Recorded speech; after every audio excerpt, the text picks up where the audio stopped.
Welcome to Middle-Aged Mavericks. In this video, we're going to see some animals that have crossed through our property, some wildlife and some domestic life.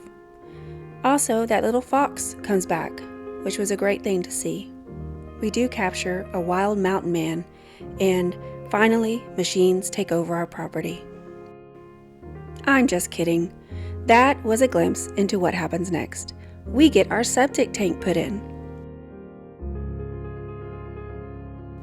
It was a very cold and windy day. A cold front had just blown in, and the audio on the video is a little muffled because of the wind, so I'm going to do a narration to let you know what is going on. You can see here the trucks are getting assembled, the supplies are being ordered, and the machinery is being readied for the installation. Thankfully, we have sandy soil, so it is a basic septic system that has to be installed. You can see our tank has arrived.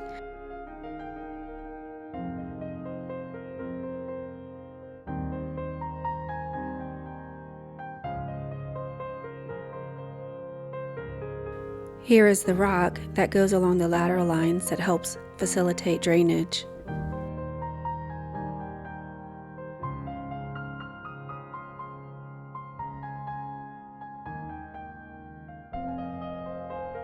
And here we have our septic tank being moved into place. They have special machinery that puts the septic tank down into the ground, and then they take the time to level it to make sure that it is level.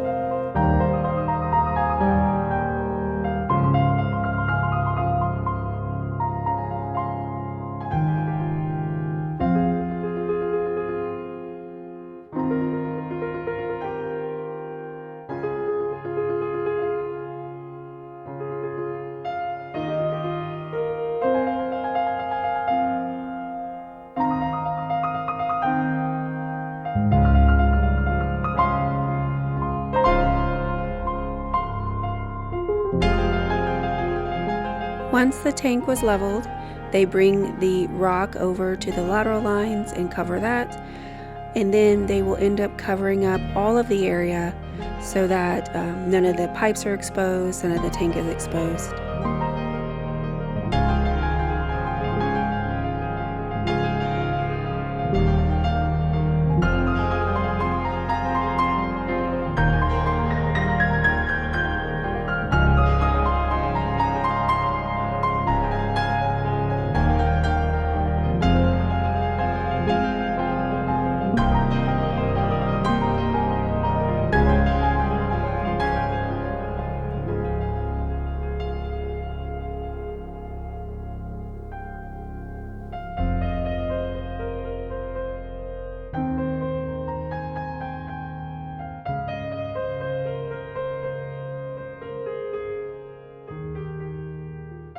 And this is what it looks like in the ground before they covered it. They had this sheeting over it, and then they'll scoop the sand back over the pipes.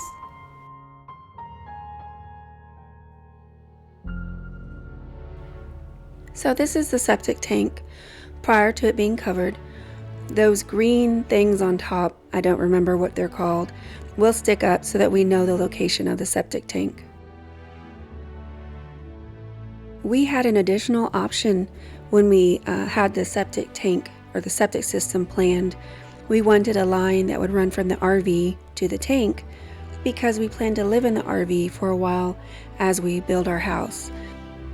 Here is the line going from the septic to the RV, or I guess it will be going from the RV to the septic.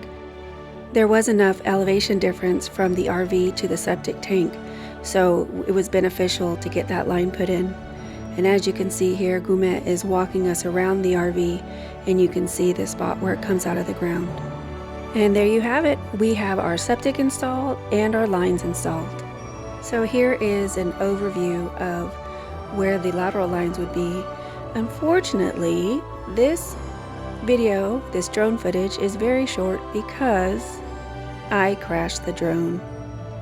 And it was damaged to the point that the videos I took after did not look good. The video was very wobbly and it was not a good video.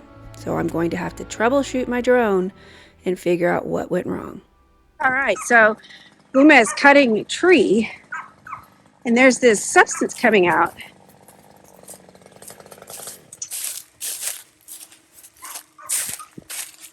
Started pouring out of the tree here. It is so weird. What did you cut? You cut a branch? You cut this branch? I cut a branch that it fell off over here already. I cut it off. It was just a little piece. It wasn't very big. It is kind of. I mean, look, it's still pouring. I don't know where it's coming from. If it's coming from out here or what. It is kind of. Sappy? There's no scent, no odor. No odor to it? Must be water or Probably some kind of liquid substance. That is so strange. You can see it on the leaves. You made it bleed, Gume. Tree blood. This next section of the video I'm going to narrate as well because the audio wasn't very good. This little area that I'm standing is where we're going to put a little building that we acquired.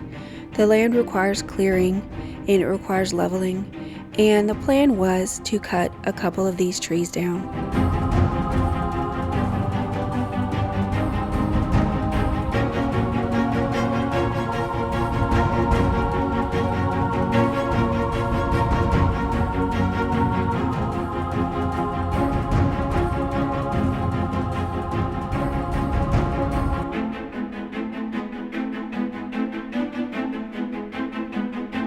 We decided that we need to go ahead and cut this large branch off.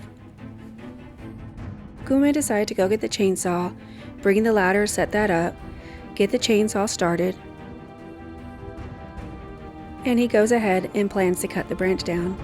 I've slowed the video down because we're getting toward the end of it, but tragedy struck.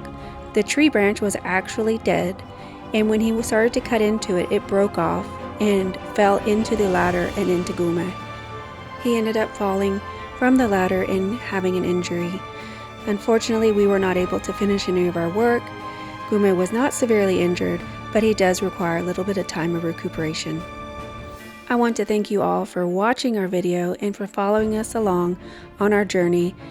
Thank you for liking and subscribing, and I hope you join us for the next video.